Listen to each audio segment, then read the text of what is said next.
Hi guys, Martin88 here and welcome back to another FIFA 22 video, and a video that I think is going to help you guys out a lot. And it's been a few weeks coming, I must admit, but just a little bit fiddly to edit and put together. And this is my finishing tutorial, okay, for squad battles, because I know that a lot of you have complained about how tough it is to beat the goalkeepers, and yes, it is harder this year, absolutely. Doesn't mean that they are unbeatable. So I'm hoping that today's video is going to help you guys a lot. Okay, so just a couple of quick things. One, there'll be no face cam throughout the actual gameplay clips, because I find it a lot easier just to do that, obviously post-com and without face cam. I can concentrate on what I'm telling you guys more. Secondly, if you want more advice or more help on your Squad Battles gameplay, go and get yourself over to the Gamers Academy website. And as it's Christmas, I've actually got a voucher code for you guys, which I'll put on screen now, which is Martain10, okay, which allows you to have a €10 discount on any package that you might choose, okay? So I'll put all of that in the description and pinned comment, but let's get into the action. Hopefully it'll help some of you guys out. Okay, so the first finish we're going to look at is the near post finishing. But what I want you to remember for all finishing is there's a few key things that you need to keep at the front of your mind. One is the amount of power that you're putting on your shot. Two is your body shape. Okay, and three is the direction that you shoot the ball in. Okay, so you can see, if you look at that clip there with Sterling with a near post finish, you will see that my body is almost facing the other touchline, and that my finish will end up like in the roof of the net in the corner. Okay, I'm not slowing all of these clips down, but I just want you to be aware of where my finishes actually end up. Okay, so let's have another look here. So I'm facing the other touchline, bosh, top corner. So when I'm doing coaching, the way that I try and help people with this is that, you know, you've got to basically find a sweet point. This is another good one. Like, you can see where the ball ends up. Like, the goalie doesn't even dive, and that's because there's so much power on it. It's placed in the top corner. You might be like, well, I'm trying that, but it's getting saved. Well, I would say that you're obviously not. Okay, so put that bit more power on it. Try and find that sweet spot. Okay, it's trial and error. Put a bit more power on it. If it ends up going over, you know to take a bit less off of it. If they're saving it, like with the direction, I said this the other day in one of my sessions, and somebody tried it afterwards and was like, I'm scoring more now. Like, overcompensate for where you're directing it, because you might think that you're directing it in the right place, but again, you're obviously not. And there's a reason why a lot of my finishes end up in the side of the net or in the top corner or the roof of the net. This is a really great example. So this is Gelson Martins, okay, so I've slowed it right down. Body shape, and look where it ends up. Bosh, it couldn't be any further in the top of the net. And that is where they need to be finishing if you're going to actually score goals and it not just to be saved, okay? So, from a far post point of view, it's very, very similar, of course. I think maybe what you might struggle with, well, I know that you will because I've seen it firsthand. When do I go near post? When do I go far post? So you've just got to judge where the defenders are.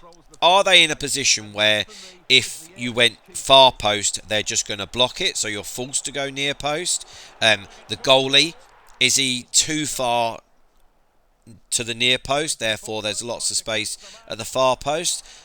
Like, they're the type of things that you have to really consider on this FIFA if you want to be finishing a lot of chances. So here we've got the next clip is one that I've slowed down for you, I believe. Yeah, it is. So we're heading towards goal here, and I end up feeling that I can't get my body shape into a position to go near post. So the only thing I can do is go far post. So we do that, and as you saw, it literally went in the side netting. Okay? And that is because we're concentrating on our power, our direction, and our body shape. Again here, side net in top corner. Okay? So, That's the near post and that's the far post. Now on to long shots. So long shots in squad battles are feasible, okay? They can work. You need to obviously be very, very wary about who you have on the ball, and whether it's just going to get blocked. Is there space to do it? Is the angle nice? And again, that's just down to finding the sweet spot. And again, I would suggest that your body shape, you're literally going to be facing the other touchline. If you're facing like goal, it's probably not the correct thing. That was just a Hollywood goal, but I thought I'd put it in. Okay, so to finish up, I've just got an array of other goals for you to watch and a couple of last points. So number one, when trying to create opportunities, a double tap pass can work very well also. And if you are doing that and you're running onto it, don't be shy of hitting a first time shot. That doesn't mean that first time shots are completely OP and just do it all the time. But if you're in a nice position like this, just hit it first time and you'll tend to see that it can get a bit more power on it if you've got the correct type of player involved, which is Son here, as you see. Really nice goal.